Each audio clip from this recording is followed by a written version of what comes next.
Ethan Carter stood in front of his bathroom mirror, staring at the reflection that had become almost unfamiliar. His face, drawn and weathered, held lines that hadn't been there a few years ago. He splashed cold water on his face again, hoping it would do more than just wake him up, hoping it might wash away the memories that clung to him. A dull pain throbbed to his shoulder. The water dripped down, pooling in the porcelain sink, but it did nothing to lift the weight pressing on his chest. He could still hear his father's voice, a low rumble from his childhood that always surfaced when things got tough. "The job doesn't give you peace, son. It takes it from you." Back then, Ethan didn't understand what his father had meant. He thought being a detective would be about justice, about righting wrongs and making a difference. Now, after years in the field, after faces of victims and failures haunted his nights, he finally got it. The job wasn't about peace. It was about carrying the burden of every life you couldn't save. Ethan wiped his face with a towel, staring into the mirror again. His hands gripped the sink harder, his knuckles white. No amount of cold water could take that image away. "Get it together," he muttered to himself, shaking off the memory. The cold tile floor under his bare feet was grounding as he moved through his morning routine. The kitchen was spotless, just like it always was. He wasn't one to let the mess pile up. It gave him a sense of control, of order. He made a quick breakfast, scrambled eggs, toast, and glanced around, noting the clean counters with a small, hollow satisfaction. It was all he had control over these days, it seemed. But there was a strange peace in the routine, in knowing exactly what came next. The fog hung low, curling around the buildings like a living thing, whispering its secrets. As he made his way to the precinct, the sound of his footsteps echoed in the silence. People were starting to fill the streets, heading to work or to school, but they all seemed distant, moving through their routines like ghosts. Ethan felt disconnected from it all. His world was smaller, darker, focused only on the weight of the case that consumed him. The Sanctum of Aether. The name echoed in his mind as he weaved through the morning crowd. The cult had resurfaced, dragging old fears into the light.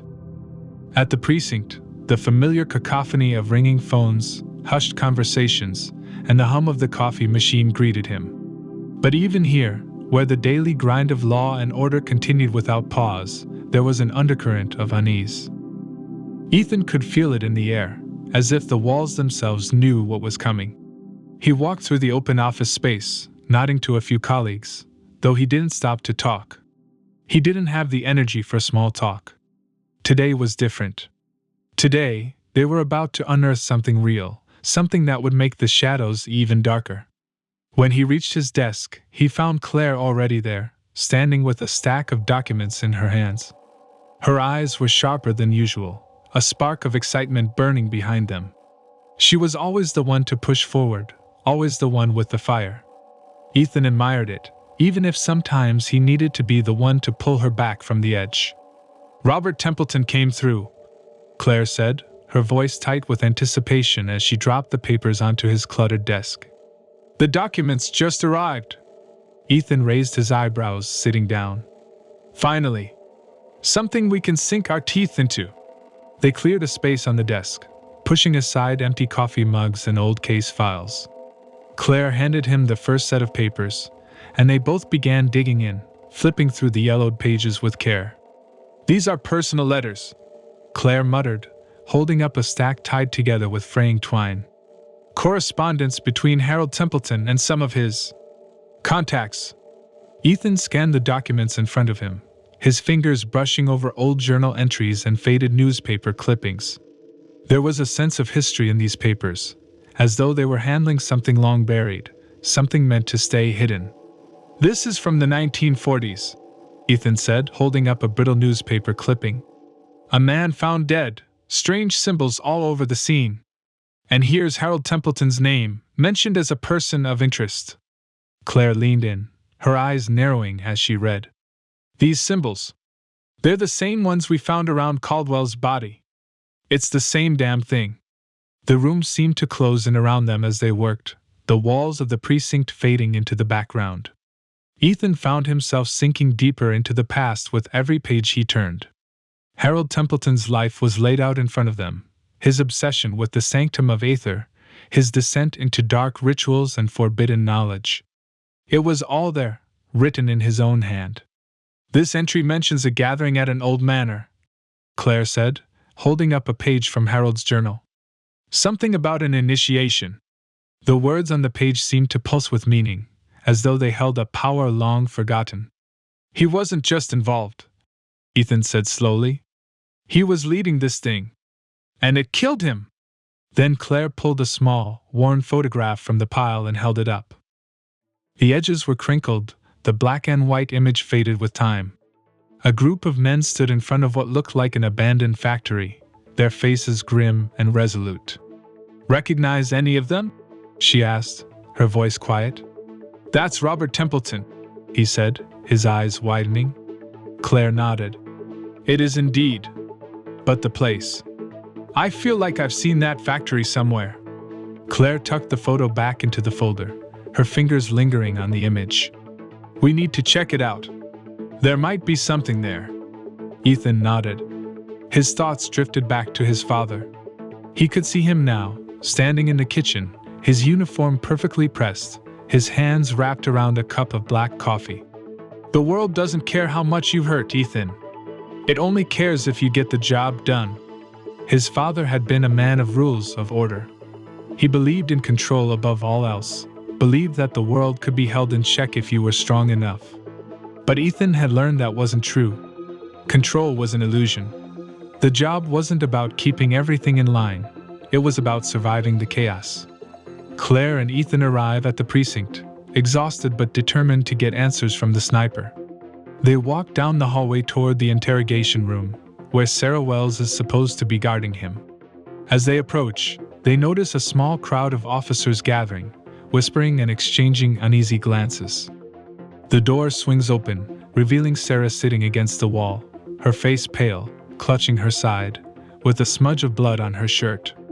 An officer is checking her over, but it's immediately clear that her injuries are minor, barely a scratch.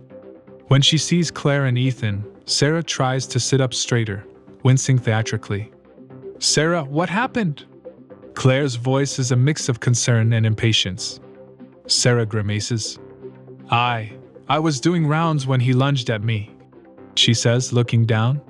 "He was so quick. Before I knew it, he had slammed me against the wall and made a run for it." Ethan's eyes narrow slightly as he takes in the scene. The interrogation room door is still open, the cuffs that should have restrained the sniper dangle loosely from the table, and there's a faint smear of blood leading out of the room. But something feels off. The injury on Sarah's side doesn't line up with the forceful escape she's describing. "Did he take anything?" Ethan asks, scanning the room. "A weapon? Any way to defend himself?" Sarah shakes her head, her expression uncomfortable. "No, he didn't have a weapon. Just his fists, I suppose. I tried to fight back, but I must have been more out of it than I thought." Claire's gaze lingers on her for a moment longer, then she looks over at Ethan, catching his doubtful expression. They exchange a look that speaks volumes. Something isn't adding up. Sarah's injury is minor, barely a bruise, nothing that should have incapacitated a trained detective. And the timing of her absence, just as the sniper was left vulnerable to escape, feels too convenient. As they walk away, Claire and Ethan exchange hushed words. "She's been on the force for nearly a decade, Ethan," Claire mutters. "A hit like that wouldn't have taken her down." Ethan nods, his jaw tightening. "And look at the cuffs. He wasn't restrained when he escaped. There's no sign of a struggle. It's almost like she let him go." A pause. They both know what it means to suggest that a colleague might have been involved, yet the doubt lingers, gnawing at them. Maybe she's just shaken up. "We'll look into it," Claire says, though there's an edge to her voice. She doesn't quite believe her own words. Chapter 13. Ethan Carter lingered outside his father's room, the dim hallway buzzing faintly with the sound of fluorescent lights above. The muted chatter of nurses and distant hum of equipment seeped through the walls, but the air inside the care facility felt strangely still, almost too quiet for comfort.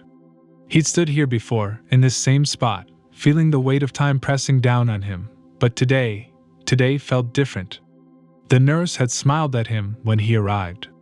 "He's having a good day," she'd said, her voice light, filled with a warmth that was rare in this place. Those words hung in the air as he turned the handle, stepping into a room that had always felt too small for a man as vibrant as James Carter. Inside, the scent of antiseptic mixed with something familiar, faint cologne, like a memory of better days. His father sat in his old, worn leather chair by the window, the one he'd refused to part with when they moved him here. The book on his lap was open, though the pages hadn't turned in a while. Outside, the rain pattered gently against the window, casting soft ripples of light across the room.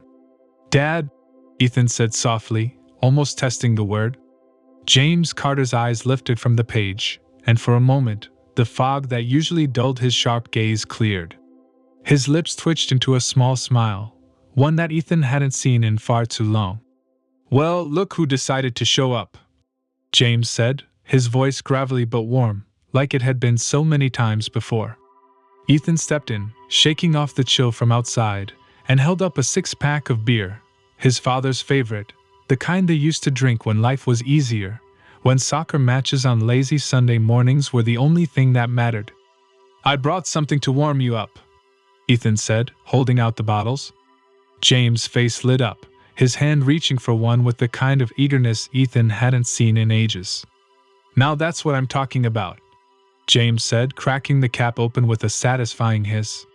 "Been too long since I had something decent. They tried to give me that health crap around here. I'm not dead yet." Ethan chuckled, the sound filling the small room, a welcome change from the usual somber silence. He grabbed a bottle for himself and moved toward the table where an old chessboard lay, pieces still in place from their last unfinished game. The light clink of the bottle against the wood was comforting, like the opening move in a ritual they hadn't shared in far too long. "I see you're still thinking about that next move," Ethan teased, eyeing the board. His father smiled again, this time with a flicker of his old self, a sharp grin, full of wit. "You can't rush these things," James replied, leaning forward to study the board with a practiced eye. "Chess isn't about winning quickly. It's about the long game. Something you're still learning." Ethan grinned, settling in across from him. Sure. Let's see if you still have it, old man." The rain outside grew heavier, the soft patter against the window turning into a steady drumming, but inside the room, time slowed. They moved the pieces in silence at first, the only sound the faint slide of wood on wood and the occasional sip of beer. Ethan could feel the calm settle over him, the tension he always carried easing just slightly, as if the rain had washed it away. "I watched the game last night," James said, breaking the silence as he moved his queen, his eyes sparkling with a sudden energy. "Liverpool versus Chelsea. Hell of a match." Ethan leaned back, surprised by the clarity in his father's voice. The rain seemed to recede for a moment, and all that remained was the warmth of this shared memory, this shared love of the game. "Missed it," Ethan admitted, a grin tugging at the corner of his lips. 2-2, right? Sounds like Liverpool gave Chelsea a scare." His father's eyes lit up, the chessboard temporarily forgotten as he launched into a detailed play-by-play. "You should have seen it. Chelsea thought they had it, but Liverpool, damn, they fought like hell. A last-minute goal, upper corner.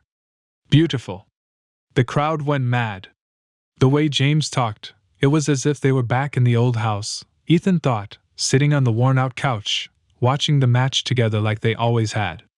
The sound of his father's animated voice, the excitement in his eyes, it stirred something in Ethan, a bittersweet ache. "You think Liverpool can win the league this season?" Ethan asked, leaning into the conversation, trying to savor every moment of this rare clarity. James took another sip of his beer, the motion slow but deliberate, as if he was weighing the question with all the seriousness it deserved. "They've got the heart for it, but heart only gets you so far. Their defense is shaky. If they tighten up, maybe. But City's too solid. It'll be close, though. City might have the talent, but Liverpool's unpredictable. That's where the magic happens. James chuckled, low and rough, the sound like an echo of better days. You've always liked the underdog. Must have picked that up from me. They fell into an easy rhythm, the beer and conversation loosening the tightness that had once clung to the room. As they talked, the chess game fell to the wayside, the pieces left untouched. Instead, they moved into memories, stories from when Ethan was just a kid running around the living room, pretending to be his favorite players, the scent of fresh-cut grass and summer heat still vivid in his mind. The rain against the window became a soothing backdrop, like an old familiar song they hadn't heard in a while. It wasn't the future or the past weighing them down now, just the present, this fleeting moment that neither of them dared to disrupt. Ethan couldn't help but feel the heaviness of it all, the way his father's hands trembled slightly when he lifted the bottle, the way his voice would trail off for a moment before picking up again. But for now, those cracks didn't matter. They had this. You know, Ethan said after a long pause, his voice quieter now. I miss this. Just sitting here talking with you. James looked at him, his eyes softening, the old sharpness replaced with something gentler. I miss it too, son. These days, they all blend together. But this is good. The nurse poked her head in, the soft rustle of her shoes barely interrupting the moment. Mr. Carter's had a full day, she said with a gentle smile. It's time to wind down. Ethan nodded, finishing the last sip of his beer and rising from his chair. His father's gaze followed him, a small, tired smile playing on his lips. He reached out, giving Ethan's hand a firm squeeze. Next time, James said, his voice soft but steady. Bring better beer. Ethan chuckled, a tightness forming in his throat as he clasped his father's hand. You got it, Dad. Next time. As he walked out, the rain still falling outside, Ethan felt a strange peace wash over him. The gate groaned on rusted hinges as Ethan and Claire stepped through, the crunch of gravel underfoot the only sound breaking the silence. Templeton's estate loomed before them, a dark silhouette against the twilight sky.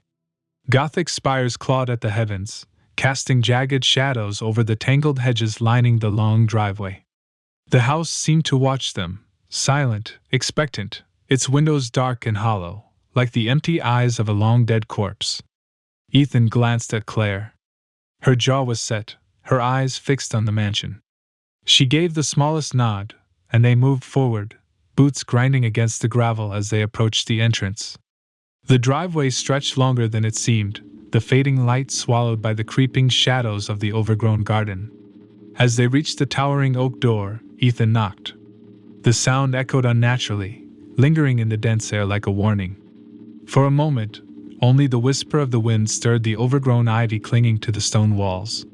Then, the door creaked open, revealing Robert Templeton. His thin frame was backlit by the dim light of the hallway behind him, casting his face in shadow. But the flicker of light that reached his eyes couldn't hide the nervous twitch that darted across his face. "Detectives," he greeted, his voice too bright for the oppressive air between them. He shifted his weight, his hand gripping the edge of the door as though he needed the anchor. Claire's eyes locked onto his, unyielding. "We have more questions, Templeton." Her voice was sharp, cutting through the tension like a blade. "About Richard Caldwell." Templeton's smile faltered, his fingers twitching by his side as though grasping at the air for support. His Adam's apple bobbed once before he spoke. "I've told you everything I know." The words were weak, brittle, like they might shatter under the weight of the truth. Ethan took a step forward, the gravel beneath his boots crunching with the weight of the moment. "We've uncovered something new," he said, his voice low, steady. "A connection between you and the Sanctum of Aether." The color drained from Templeton's face, leaving his skin ashen in the fading light. His eyes widened ever so slightly before darting toward the dim hallway behind him. "You're mistaken," he stammered, his breath shallow, as though the air had thickened around him. Claire took a step closer, her voice cold as ice. "We have a photograph, Robert. You, at a ritual site." Templeton flinched, his gaze darting to the photograph she held up. His lips parted, but no words came. He stared at the image as though it were a noose tightening around his neck. Ethan shifted slightly, subtly blocking the door. The tension in the air was palpable now, heavy, like a storm ready to break. The shadows in the hallway seemed to stretch and twist, reaching out as if they were alive. Claire pressed on, her presence looming over him, each word weighted with the inevitability of truth. "What's your role in this, Templeton?" Templeton swallowed hard, his eyes darting between them, his breath quickening. The sweat now beaded on his forehead, glistening in the low light.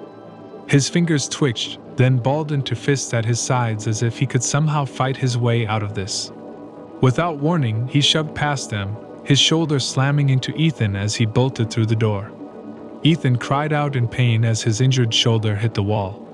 He fell down hard and gasped for air. Claire cursed under her breath, already sprinting after him, her boots pounding against the stone floor.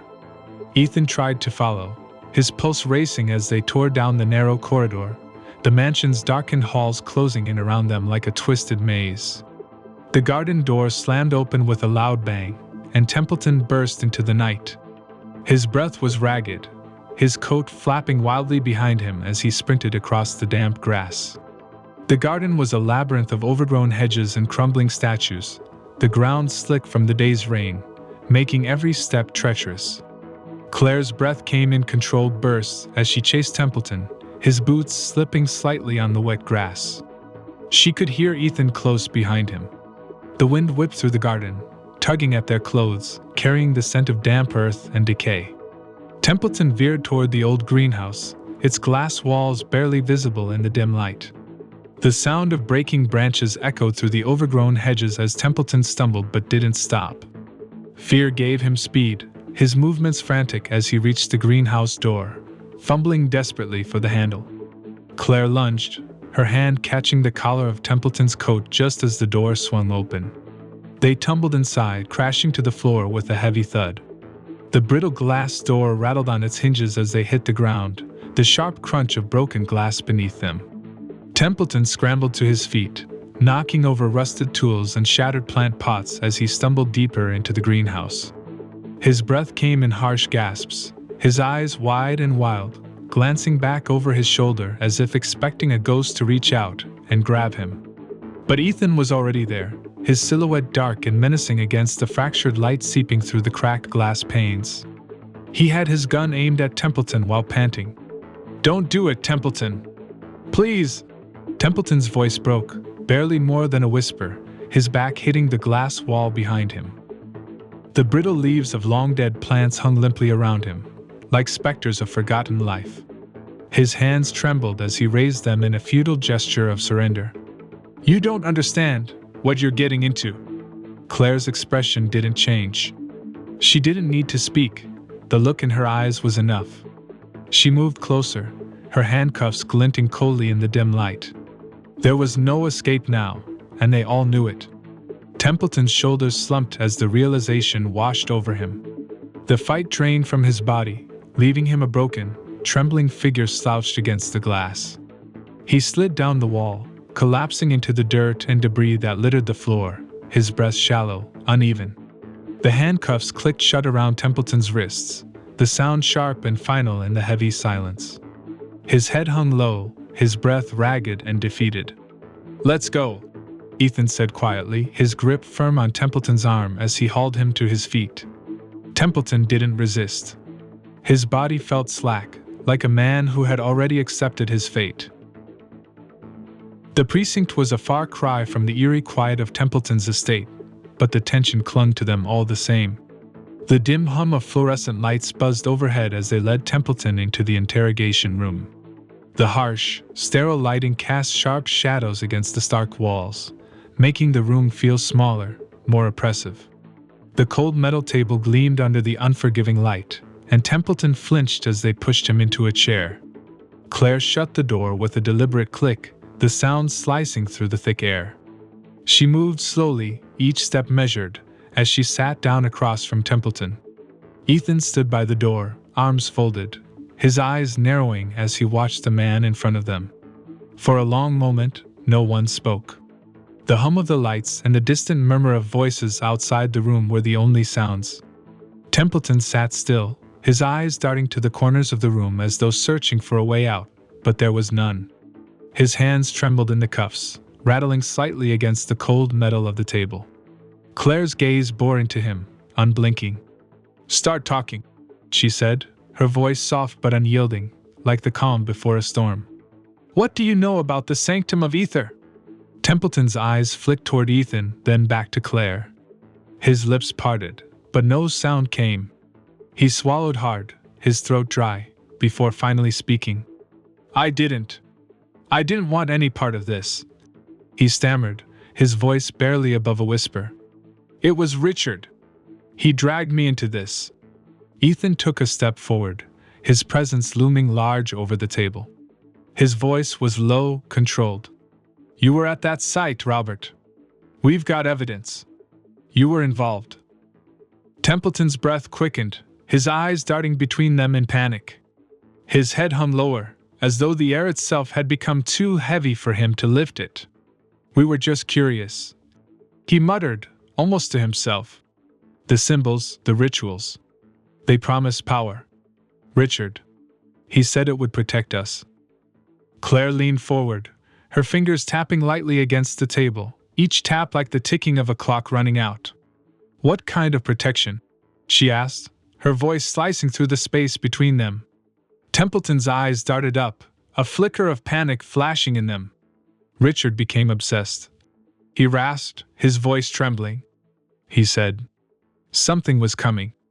An ancient darkness. The rituals. They were supposed to hold it back. The room felt colder, the tension tighter, as if the walls were closing in around them. Ethan stepped closer, his eyes narrowing. "You're telling us this was all Richard? That you weren't in on it?" Templeton's hands shook in the cuffs, his whole body trembling. "No. It wasn't just us. There were others. But I don't know all of them. I swear. It was Richard's plan, his obsession." Claire's jaw tightened, her knuckles white against the table. "If you're lying." "I'm not." Templeton's voice cracked, his eyes wide with desperation. "There's a book. An old one. Richard found it. It has everything. The rituals, the symbols. He hid it in his study." Claire's gaze didn't waver. "Where did Richard get this book? Was it given to him, or did he find it?" Templeton hesitated, his brow furrowing. He said, "He found it during a trip. But I always thought someone gave it to him. Someone in the sanctum." The silence in the room was heavy, pressing down on all of them. Claire stood slowly, her eyes never leaving Templeton's. "We're going to get that book." Ethan nodded, moving toward the door to make arrangements for a search.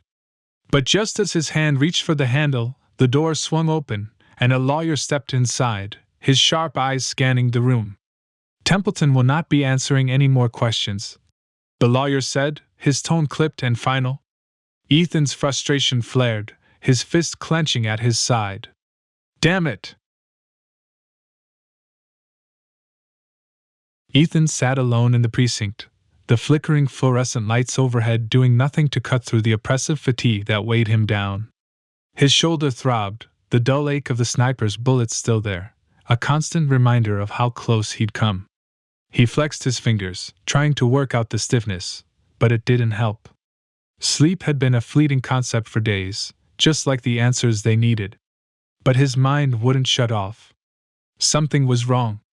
He could feel it, gnawing at him like a splinter buried under the skin. He was missing something, and it might be the key to stopping the next murder. The photos. He grabbed them again, his hands trembling slightly as he shuffled through them. His eyes burned, scanning quickly now, not for the obvious, but for the thing that had been lurking at the edge of his mind, taunting him. He landed on the photo of Caldwell from 5 years ago, the gala. His eyes drifted to Caldwell's hand, the right one, where he shook hands with the politician. Nothing strange there. Everything in its place. He grabbed the more recent photo, the one from 6 months ago, the one that had made his stomach churn the first time he saw it. But this time, he didn't just glance. His eyes locked onto Caldwell's right hand again. The ring finger. The breath caught in his throat. There it was. The scar. Jagged, deep. Not fresh, but noticeable. Something you wouldn't catch unless you were looking for it. It wasn't just a post-mortem detail. No, this had been there for months. The mutilation wasn't done at the time of death. Caldwell had been marked. Ethan's pulse quickened as he dropped the photos, his hands fumbling for his phone. He dialed Claire's number, his heart hammering in his chest. "Ethan? What the hell, it's 3 a.m. Claire's voice was groggy, laced with irritation. He didn't care. She needed to hear this. Now. "Claire, Caldwell's mutilation." Ethan's voice cracked, breathless. "It was done months before he died. I just saw it. It's in the photos. He was marked by the cult before they killed him." There was silence on the other end. The weight of his words sank in. He could picture Claire sitting up now, the irritation bleeding out of her voice, replaced with the razor-sharp focus she was known for.